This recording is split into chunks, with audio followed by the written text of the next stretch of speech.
How's it going, guys? My name is Zach with the Movie Castle, and today we're going to be taking a look at Frankenstein issue number 1.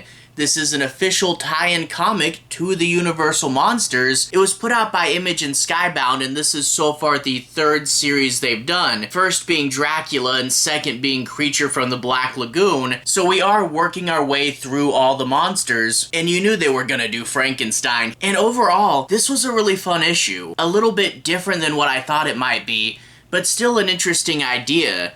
You get this little boy, and he's mourning at his father's grave, when suddenly he has to hide because Dr. Frankenstein and Fritz show up and they dig up his father's body and are going to steal its hands to put on the creature. Now from there, the little boy will follow them back to their laboratory and unintentionally follow them into the original Universal Frankenstein movie.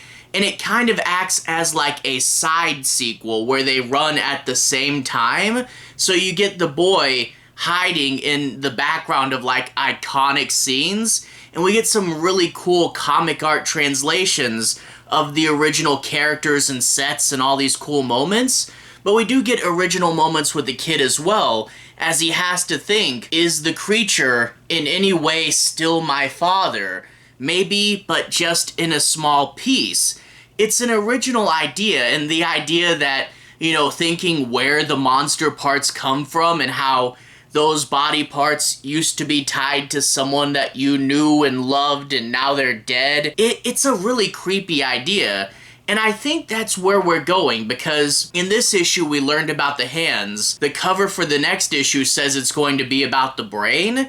So it seems to be a little bit of an anthology, figuring out where all the pieces of the monster came from. But of course, the boy might still come back for the other issues, and I am curious, because this is one that I liked the books so far, but I do wonder how much it can do, because if it becomes anthology and it's about the parts, it could drift too far away from the main Frankenstein story, and it could also lose a sense of a cohesive overall plot. And also, with this first issue running parallel to the movie, that might limit what they can do in the future if they can't interfere with the main movie, and we know how that plays out.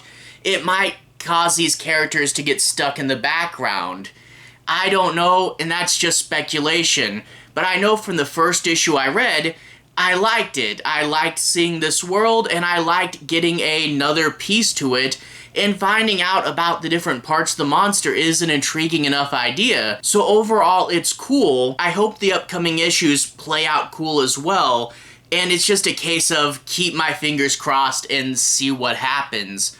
Overall, though, a fun idea, and I really hope it plays out pretty cool. I guess if you guys want to see this in a little bit more specifics, let's switch to the close-up camera. I'll show you guys some of the story and some of the art, but I'll be avoiding major spoilers. So without further ado, let's switch to the close-up camera. Alright, here we are inside the castle, taking a closer look at Frankenstein issue 1.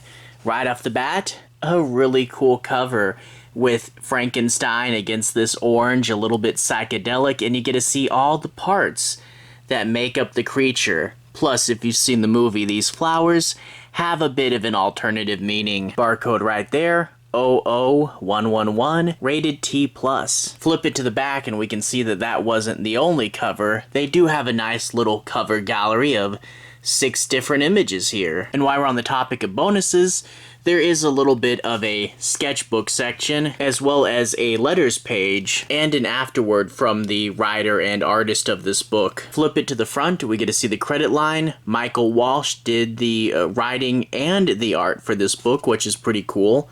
And there is the full credits down there. After that, we get into the story proper. I'm not going to do any major spoilers, but I do want to say my piece on a few plot points and show you guys a little bit of the art. So, no major spoilers, I'll be avoiding the end, but let's dive in. We open up in a cemetery, and we get to see this kid by his father's grave right there, and it turns out his father built him a horse, but the other kids at the orphanage damaged it, and he doesn't know how to fix it, and he's really sad and alone.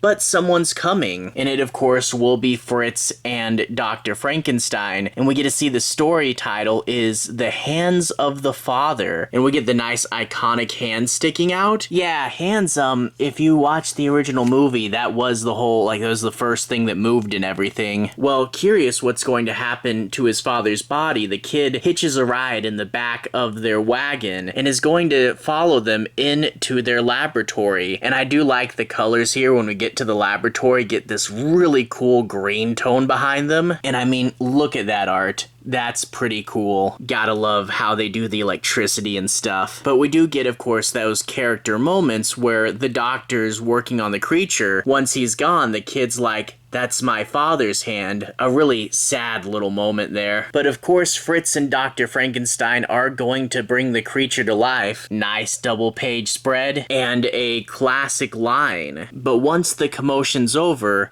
the kid's going to leave and he has to get to the bottom of what happened to his father. And yeah, there he is making the assumption that lots of literature people make.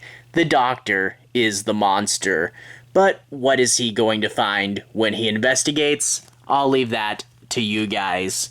Overall, a fun book. I really hope it maintains its momentum. I hope that the book has a sense of connectivity, and despite having to hide the plot in the background of the original Frankenstein movie, here's hoping that they do some really cool story and surprise me with some twists and turns. I hope the backstory to the other monster parts is interesting as well. It's a good first issue, and I really do hope it keeps this up. Overall, I can definitely recommend it, and fingers crossed for the rest of it. Anyway, to everyone who's watched so far, thank you for watching. To everyone who's liked and subscribed, thank you. You really are helping the channel out. I'll leave a relevant playlist on the bottom. This should be my issue number 1's playlist, where you can also see my reviews for issue number 1 of Dracula and Creature from the Black Lagoon Lives. Anyway, have a good day. I'll see you guys again very, very soon. Relevant playlist on the bottom. Have a good day now.